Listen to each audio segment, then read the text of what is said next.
Go ahead. Hi everyone, welcome to another episode of Holding Court with the Empress of West Hollywood. My name's Enoch, your Empress of WeHo, and we are so excited to have you guys on board with us today. Yay. Welcome. So we want to do a few quick things. We want to thank our producers, GayLifeLA.com, for making this amazing show happen, as well as our host, Kings Road Apartment Homes, for letting us have this beautiful space and the gorgeous little backdrop we have right here behind you of West Hollywood. And then also, if you guys have not gotten your latest issue of West Hollywood Magazine, it is out now for the Urban Village. Get it at West Hollywood locations all around here. Also, you can go to the website at westhollywoodmag.net, N-E-T, and get an online copy there as well.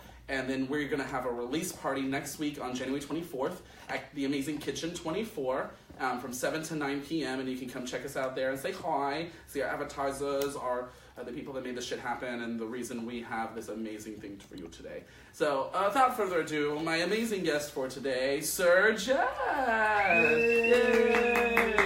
We're so excited to have you here! Thanks for having me. Oh, of course, always love. And for those of you who don't know who Sir Jet is, he is songwriter, model, actor, porn star aficionado. I mean, you name it, he has acclaimed it. And also, I mean, look for days. So, you can't beat these heels, these tits, and that body. Party. But that actually wasn't the very beginning of your story. And so let's go all the way back down to Arizona, all the way back into the Midwest.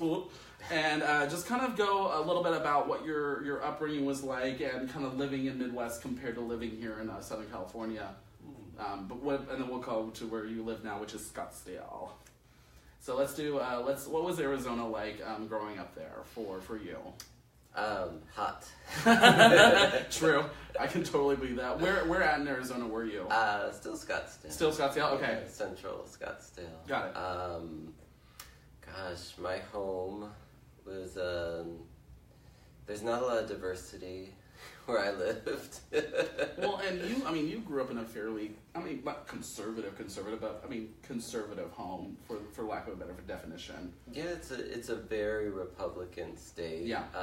But it's not as prejudiced as people think it is. Oh, okay. Yeah, they're just very business-oriented people. Got it. So they're all very nice people. So it's more like they're just kind of straight narrow focused. They're not necessarily conservative in the sense of like uber religious or anything like that. No, there's no Bible things or any of that. Got it. Just they're more just like, we're just practical people. Yeah.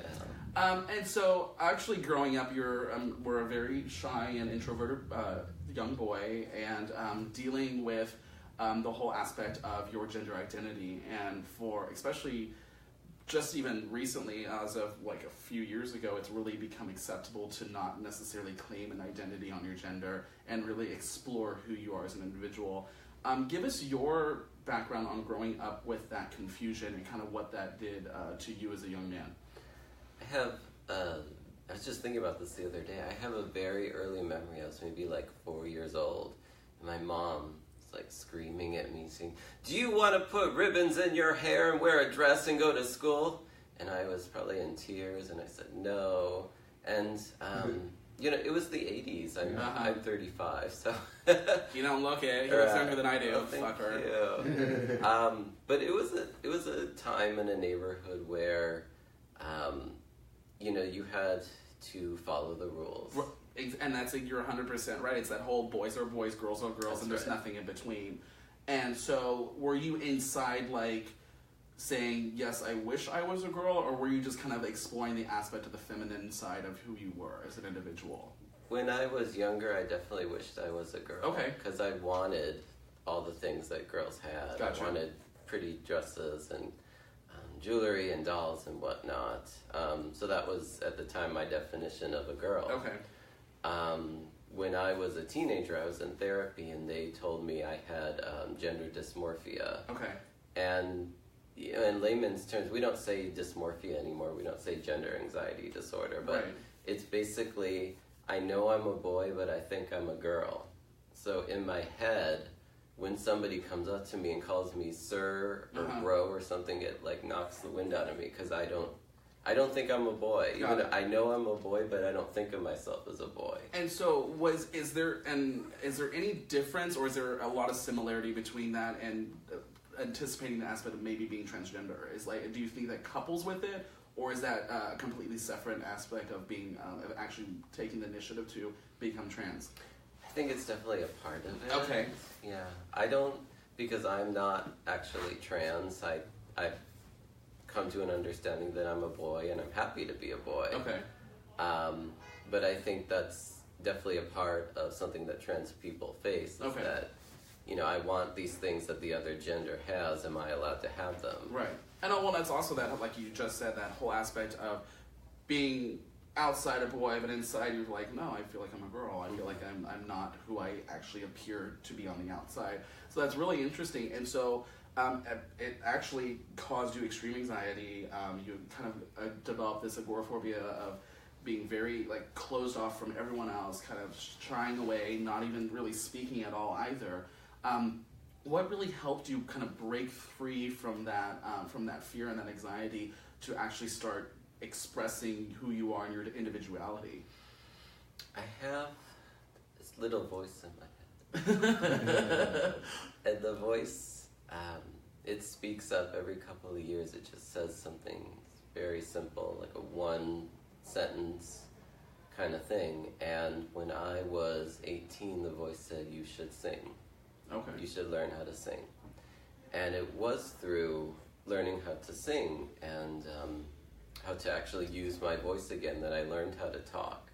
Because I basically, when my voice changed and I didn't want to talk anymore, after doing that for so long, whispering for so long, I actually forgot how to speak. Oh, wow. So, it was the singing and the music that brought me back to life. Oh, I got so the forcing you to project and actually sing out loud really brought your voice back. That's really interesting. Mm-hmm. And I'd love to kind of touch on that story that you were saying, how like when you wanted to start being a singer, you were listening to Vonda Shepard's 100 Tears Away, and you were kind of like just listening to the song, and all of a sudden it hit you saying, like that little voice said, you want to sing and you want to be a singer.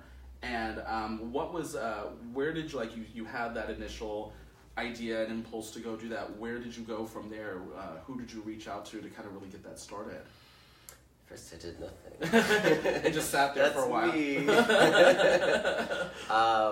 When I was in Santa Fe at the time, in college, and I had to get out of there. I had to get back to Arizona just because I wanted to be where I was comfortable, because I was not comfortable there. But once I finished that first year and I came back to Arizona, I just, I asked my dad, because my dad plays the guitar and he's very music oriented. Oh, that's cool. Can you help me? And he, took me to a music store and we got signed up for lessons. And so did you, were you learning to play instruments at the same time you were learning to sing as well? I did learn when I was, how old was I? It's like middle school. Okay. So I can play the flute. Which flute? Skin flute or metal flute? All of them. All of them. Let's go. She's talented. So so it's really, did you feel that was a really nice bonding experience with your father to kind of have him help teach you and kind of work with that process of you kind of really, again, coming into your own as a musician? I would say yes. Most of my life, my father, he was a nice person, but he didn't involve himself very much with me, and I think he felt guilty about that. So it was through things like music, and because we both know Japanese. Oh, wow. It was just these little hobby things that kind of brought us together as people, because we live in separate worlds pretty much. Well, I can imagine that, and I really like kind of you brought up the whole Japanese aspect, because that really kind of transitions to the next part of your life of starting your music career as you actually started as Jet Kanashi, and it was for your love of anime and your love of the Japanese culture that you came up with the Kanashi aspect. And then Jet, for anyone out there who really doesn't know, it's actually the first initial of his entire name. So it's Joel Eventai Jet, Sir Jet. And so it's really, once I started researching and finding out that, I thought it was such a smart thing to do, because it works out so perfectly as a fun little acronym for all your whole name and kind of summing it up. What was the original inspiration for that, for the Jet, or did you just were like, oh, I like the initials? Yeah, because going back to my parents, my dad always called me Jetman. Oh, really? Yeah. So I thought, I'll do that, and the Japanese obsession, Kanashi, but nobody could say Kanashi. So it's Kanashi, not Kanashi. Okay, yeah. Kanashi. Sorry. No, but that's really cool, and it's it's very much makes sense of the Japanese culture, and you can kind of tell, and you do have a sort of Japanese style with a lot like the little Japanese schoolgirl, and a lot of the makeup I see you do is kind of very anime inspired. That big, over the top, but fun and artsy and creative. So I really love that kind of tie-in. I'm an anime freak, so I absolutely love it. And so let's go into the very beginning of your music career. You're going through these lessons. You're getting more confidence. You're actually starting to sing. When did you finally go out and actually record a song and actually like start working on like either an EP or your first single? I started singing lessons when I was 19, 20-ish, and I started recording not until I was like 23, 24. Okay. And so that's when you were like finally like, okay, I've got myself to a good point where I can actually start putting music together.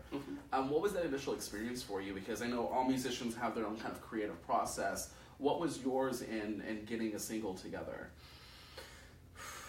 The first music I did was actually really hard on me, because I still was not like super confident with my voice, and I wasn't fully developed, and when I heard myself on the playback, I was like, oh, I sound terrible, and I can't sing. What am I doing? And all these doubts and fears. Yeah, which I get that. I mean, it's hard. I mean, you're making yourself vulnerable for God knows how many people to sit and judge your music, which obviously you worked really hard on. So what was the first one that came out that really kind of, that was like you got it out and you're like, oh my God, this is my first single, I absolutely love it? That's true. I hated all my early stuff. I took it off the internet and everything as much as I could. Not until I did I'll Keep Smiling. That was like the first song I heard in its entirety. I was like, I'm happy with this. So, yeah, no, I did read that. There was a lot of things that said that were just like, I mean, initially I was just kind of like, and then finally we're just like, oh my God, yes, this is it. How long was your overall process of getting that put together? Was it like a couple weeks? Was it a few months? Like, how long did you take to kind of really put that all together? The song? Yeah, just your first song. Well, my very first song. Are you saying? Or, oh, no, the first one that you actually put out. I'll Keep Smiling, yes. That was about a year. A year process, yeah, from start to finish. And then when you launched it, were you with anyone in particular that you were just kind of like label-wise, or were you just kind of producing this all yourself with the help of some other? Okay. Yeah. Did anyone kind of give you a lot of feedback back and forth with your music, or was this solely your creative work and no one really had creative feedback for you? Well, once I released that single and album, I started like hiring publicists. Okay. And they would get me like little interviews and little, the little gay magazines and whatnot. Yeah. And they were all very nice. Oh, that's good. Except for this one person. Shade, yes. Okay, deal. Wait, let me get comfortable. Okay, let's start the story. I love Shade stories. These are perfect. It was some reviewer in some San Francisco magazine. And, like, I don't know, like, the interview was supposed to come out at a certain time, and it didn't, and I emailed him. I said, oh, is there an interview? Did you do it? Did you review the CD? And I didn't get a response. Oh. And then, like, a few weeks later, I get a copy of the article, and I open it up, and it's just, he's digging into me. This guy can't sing. Oh, shit. So he's just ready for Phil. He's just a body. His lyrics are stupid and vapid. Wow. It's like, oh, thank you. Hey, if they're not talking... Yeah, right? That's the best thing, though. I mean, even if it's a bad review, at least they're still talking about you. Yeah. But, so what was your initial take on that feedback? Were you, like, completely taken back, or were you just kind of like, yeah, screw you? It was also kind of like going back to my own fears and insecurities. Okay. I can't sing, maybe I am just a body kind of thing. And I internalized it, yeah. So, but I kept going. Yeah. But that fear was like always in my head for many years about that. And I mean, because it kind of cracks me up when they talk about your style, because you have a very fun, I think it's a very fun eclectic style. I mean, again, it's an attention getter, obviously, but it's also something that's unique to you. And you've been referred to as, where was it? I think it was like, if Iggy Pop, or no, oh shoot, where was it? If Nick Lachey meets Ziggy Stardust. And it was this kind of very fun, over-the-top eccentric. I love the fact that you kind of mix some like steampunk-esque elements to what you do with like the big top hats with like the glasses and the feathers and the fun stuff. When you created the music and you were creating your identity, did they kind of go along side by side, or did this develop first before your music developed?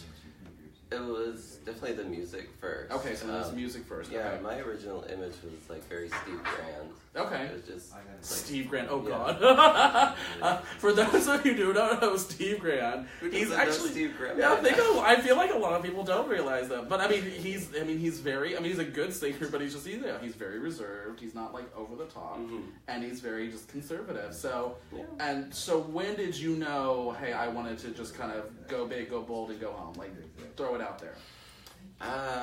It was with Shout Out to the Lonely. Okay. That was the first time that I was like fully in control and I wasn't listening, because like when I first started out, it was still the early 2000s, right. and people were still saying don't be gay. That's true. Yeah, you got to keep pushing and get that mainstream deal so you can make money. Exactly. So be as straight acting as you can. Ugh.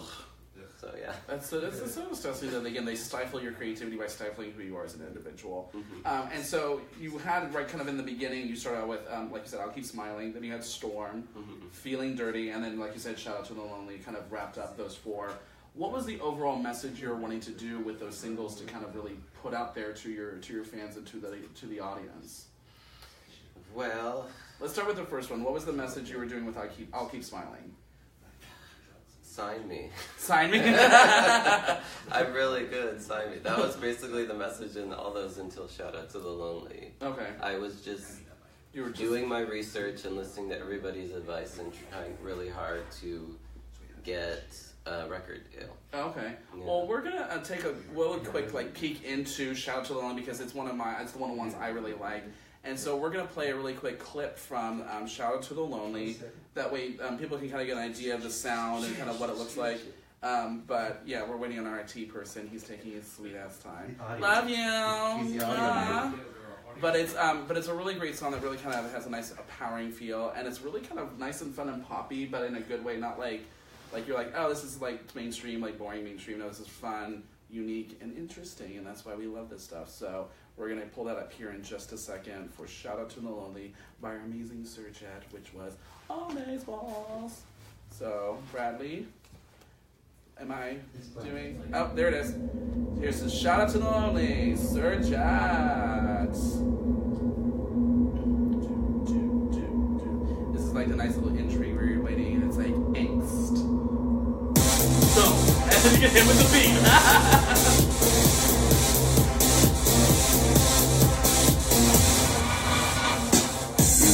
This is my madness, but the melody brings me back in. Airlines have been waiting, dirty birds crawling up my thigh. So heavy, thoughts are plenty, sweet candy racing my lips. I'm wasted, but I'll never stop, igniting from the system. Love is a drug, it's never enough. Shout out to the lonely. My soulmate is so far away. And that was Sir Jet, Shout Out to the Lonely. And I love this because of how like it's very like dance club. It's like you can play this anywhere and people could totally just jive out to it and just be like, yes. And I think what really helped you out in the beginning is the fact that you did have that softer voice, because it's that soft and sexy and sultry. It really plays well with the music you have with it. What was your initial feedback from people when they heard Shout Out to the Lonely? The funny thing was, it was a while back, it was 2012. It was the weirdest thing because this was like pre Drag Race explosion, and I add that Drag Race really helped people like me, the gender fluid people. They were like, we love the song, but we hate the video. It's too much and too extreme. Oh, really? And I, like, over the years, I still sometimes get this feedback, and it's really weird to me. They're like, you're so good looking, why do you have to do that to yourself? And really? Yeah, because they don't really understand. I'm actually being myself by being more this than Steve Graham. Well, but also, I mean, even though in Shot to Lolly, it really isn't that extreme. It's not. Quite frankly, I've seen extreme, and that's not extreme. You you put on a nice heel, you have some fun flirty things, you get a nice cutoff, some jewel. It's what you would think from a nice, like, pop song. It's not like you wouldn't see in Mariah Carey or Madonna or any other shit like that. Right. So, really they were just kind of making it sound like you were going over the top, and really you're not. I think it was because of what I had done previously. Oh, I see. And they were like, no, go back. Got it. Go So back. they were trying to Do stifle that. you again. Yeah. So really explain how Drag Race and what you've done through DragCon and the different, because that's where we've seen you come up and show, and like people adore you there. Because if you haven't seen any of his outfits, go to his Instagram, social media. I am Sir Jet. Holy crap, his outfits are ridiculous. Like, my favorite one is that like belt leather like skirt bottom that you have. That's just, did you make that yourself, or did you have something? That was Kenny. That was, oh really? Yeah. Oh wow. Again, phenomenal. So how did kind of Drag Race really enhance who you are and what you did? I think because after Drag Race started becoming really popular, the World of Wonder like opened up, and they started featuring like the World of Wonder affiliates on YouTube, which I was a part of. Okay.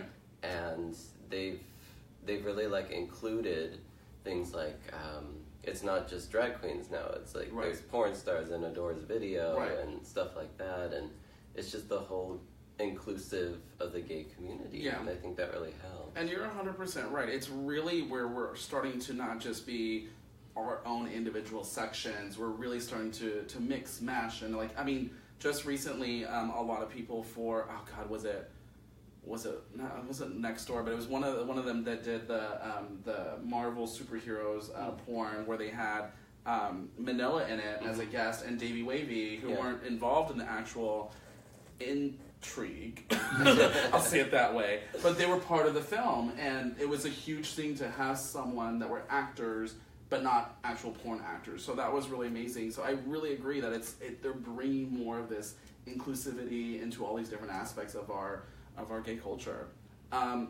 So let's go over to a little side from the music career, because honestly it's the main part of what you do, but I want to pull up something that you really, was just amazing. You wrote a book, which is not easy to do. If anyone's ever tried to do it, it's hard. And if was attempted to do it, it's hard.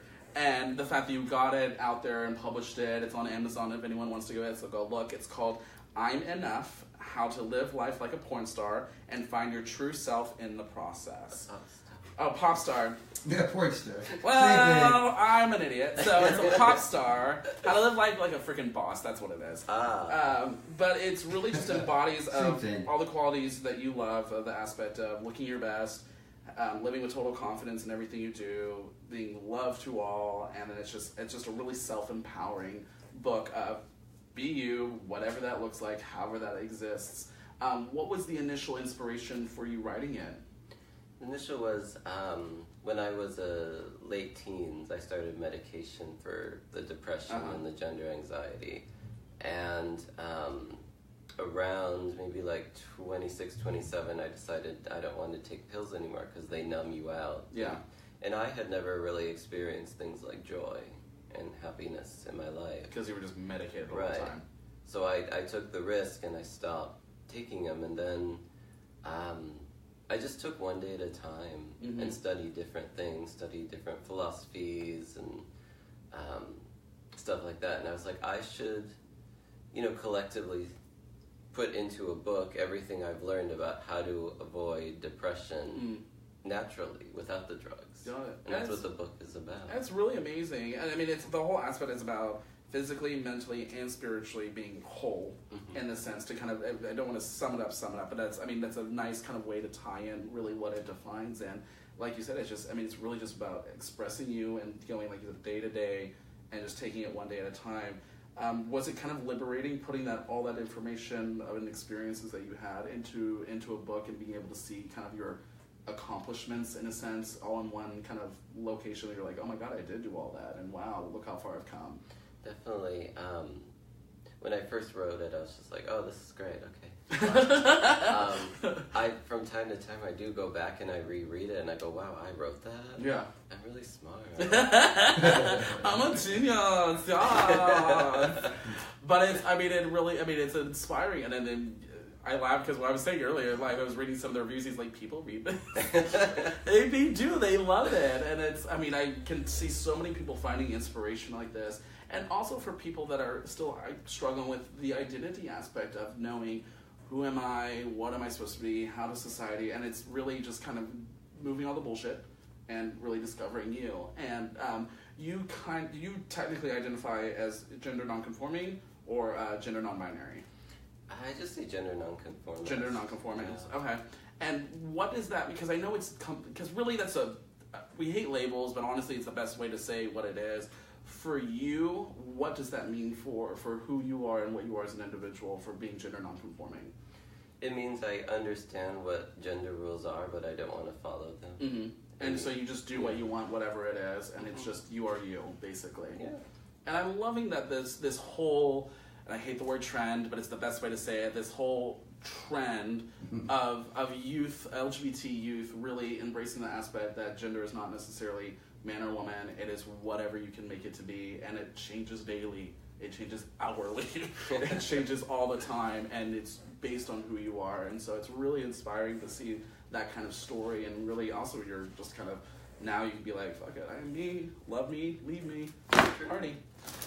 So let's go to this part that everyone's been waiting to talk about, the body, the fitness, everything that really turned tits for days, exactly. Right, if I could grab them, I'd cup them. But it was part of you also transitioning out of that kind of being meek and mild, and like you're owning who you are as a man. At the time, you're like, you know what, this is my gender, I'm fine to be with it, but if I'm going to be it, I'm going to be the best that I can be. Where was the initial, like, okay, I'm going to start doing that? What age were you when you started working out and actually working on your fitness? I was 18. 18, okay. Yeah, I got a haircut. And I said, this new haircut doesn't match this body. Let's fix it. I love that. That's the thing. You start with the hair and work your way down. Yeah. So you started working out, and you just got a membership and started doing that, or did you have a trainer or any kind of direction to figure that out? I was still very agoraphobic at the time, and I still wasn't talking. So I just asked my mom, I said, Mom, can I have free weights? She said, okay. Oh, okay. And we went to the store and we got free weights and little machines and stuff. Wow. Yeah. So you just did everything from home all by yourself? Yeah. Holy crap. So how long did it take for you to get from where you were at like 18 before to where you are today? To where you were that kind of build? I think my body was photogenic. I like that. I was photogenic. Yeah. Probably around like 24, 25. Oh wow! So it took you almost a good In my opinion, people could have looked at it and said, "Oh, you're fine." But I mean, to where it met your standard of what you wanted to look like. Yeah. So 18. That's almost 6 years. Wow, that's a lot of work putting into that. And so, were you extremely strict on it, or were you just you just worked your way up to where you wanted to be? It was like most of the things I've done. It was like a one day at a time kind of thing, and I did a lot of research, like how to exercise, what to eat. Still always reading about new supplements and like how does that work, kind of thing. So what's kind of your a weekly regimen for you to do working out and how you kind of keep yourself fit? Well, right now my typical is I do like 4 different routines. Okay. And I usually end up working out 5 days a week, so one of them gets repeated. Okay. So you just kind of, you have like one set, like you'll do legs, whatever, one day, chest, back, blah, blah, blah, blah. And then you just kind of do that, and then your one day's a repeat of maybe the first day or whatever. Okay. And then you give yourself a break in between on Saturday and Sunday to kind of relax. I just take a break when I don't want to go. He's like, I'm tired. I don't want to do this. Sometimes it's one day. Sometimes it's up to 3 days. Okay. And I'm just like, I think you can allow yourself to have a few days off. Right. Just a few. And then they kind of really branched you into starting to do modeling and different things with that, because you've done stuff for Intuition before. You also try to be a trophy boy as well. You campaigned for that, which was, if you haven't seen his campaign, go look at his photos. Holy Shiite Muslims. Amazeballs. It was really cool to kind of see, because it was this really interesting dynamic that you did with all your different underwear that you had, the poses. It just was like he was working those boys for filth. I tried really hard. And we all were too. But it was really cool. And so what other kind of opportunities really opened up for you to do modeling from that, from after you kind of built up that fitness level? I did a lot of nude modeling. Okay. Like before I've seen a few of those. Nothing we can share on Facebook, but... Well, like before the economy went to puts. Right. Being a nude model was a common thing. People would fly you out and pay you a couple $100 to model. I mean, that doesn't really happen anymore as much. But there was that, and a few like campaigns here and there for little underwear companies and stuff. And then recently, and if you haven't checked this out, I will tell you where later. Recently, he did an amazing scene with Marky Moore from next door for a little porn scene. I won't say little because there was nothing little about any of it. But, so what was your initial experience? Kind of how did that come across your table to do that? It wasn't his table. It was something that I've been debating for almost 12 years. Oh, wow. It was something that was suggested to me when I first started modeling, and I almost did it. And I flew to Malaga, Spain to shoot a scene. And hell yes! If you're gonna do it in Spain. That's right. Shit.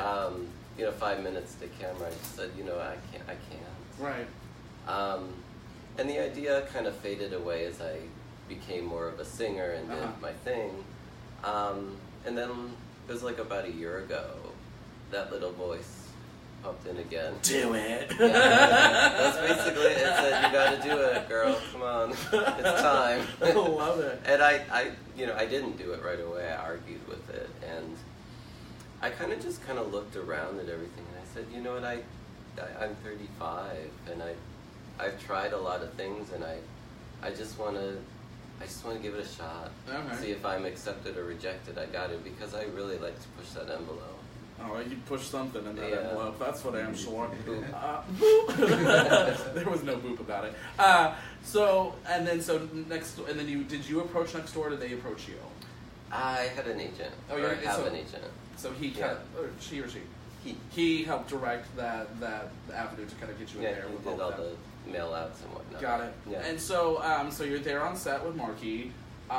What was that filming process like? I know it's nothing like we think it is. How long of a shoot was that? It is a full day. It was so 8 hours. Yeah. And did you guys go out to like Malibu or something like that? Because you were over by a beach somewhere or something. Some dog park. Oh, some dog park. Okay. I've never been there. He's like, they just put me out there, I shut up my trailer, and done. Yeah. And they tell us about working with Marky. He's very nice. Mm-hmm. He's very spiritual. Really? Yeah. He likes to talk about like Sedona and vortexes and stuff. That's awesome. I mean, every interview I've ever seen with him in it and him talking, he's always really chill. He's a super nice guy. Mm-hmm. Everyone I've heard just talk to him before with like Brandon Wild or Topher, he's a super sweet guy. So you get done with filming, everything's getting wrapped up and edited, and it comes back and you see it. And did you actually watch it, or you didn't watch it? I can't watch myself. You couldn't watch it. I can probably see that. I've heard a lot of people say they can't watch themselves. I looked at the stills. That's about the extent I can do. And then what were you kind of like after you're done? You're like, okay, I've done it. I've tickled my fancy. No more? Any more? Oh, I've done one more. Oh! So we have another one on its way. Yeah. So we'll look out for that. Is that through next door as well? No, it's through Men. Through Men? Men.com? Okay. Yeah. So we'll wait for the release of that. We'll keep you guys updated so you can guys get a little piece of that action. And then really, you've just kind of freaking done it all with just so much amazing stuff. I just want to say congratulations, especially on your music career. Is there anything we can look forward to this 2018 for what's coming together for Surjet in the music business? Yes. Yes. Okay. Share, please. Yes, I am working on a new EP. Okay. I just was recording a song today with Adam Joseph from He Queen. Okay. Yeah. Oh, love Adam, and Yeah. it's just like he's really. First of all, he's really really funny in Hey Queen. Yeah. He's always great. Is he doing like just piano, or is he just doing like the whole kind of compositional whole music with it? Yeah, he's producing the whole. Oh, he's always doing the entire thing with it. Mm-hmm. Wow. And when do we think we could have that? Like, when do you think that might start coming out for people to kind of buy and view? I'm hoping maybe like May or June. Okay. Because the EP itself is 6 songs. Okay. And, it's gonna be 3 covers and 3 originals. Boom. Yeah. Wait, boom. I can't do the number 3. Right. I do it like this. I don't know why. And then are you going to do, are all of them going to have accompanying music videos or just a couple of them? I don't know. Yeah. Okay. We'll see what I can do. Alright, so we'll look for the EPs coming this April, May, or June, which we'll be really excited for. You can always check them out at I Am Surjet, or you can go Joel Evan Ty at his information there as well to find out what's coming up. But mostly just go to Surjet because it's all freaking there and you can get his stuff. Hopefully we'll have a concert again from him soon, so we'll keep an eye out for that as well. Last one was September last year, so we'll see. He had a few tours, so we'll get to know that and we'll keep you apprised. We also want to give another special thank you to GayLifeLA.com for helping produce this, and also Kings Road Apartment right now. Looks like the ambulance showed up just in time for the light show. This was so hot. Yeah. It was so hot. It's so hot here that we need a fire department. So, seriously, they need to hose him down later. Thank you guys for tuning in. Thank you, Surjet, for being here. Bye.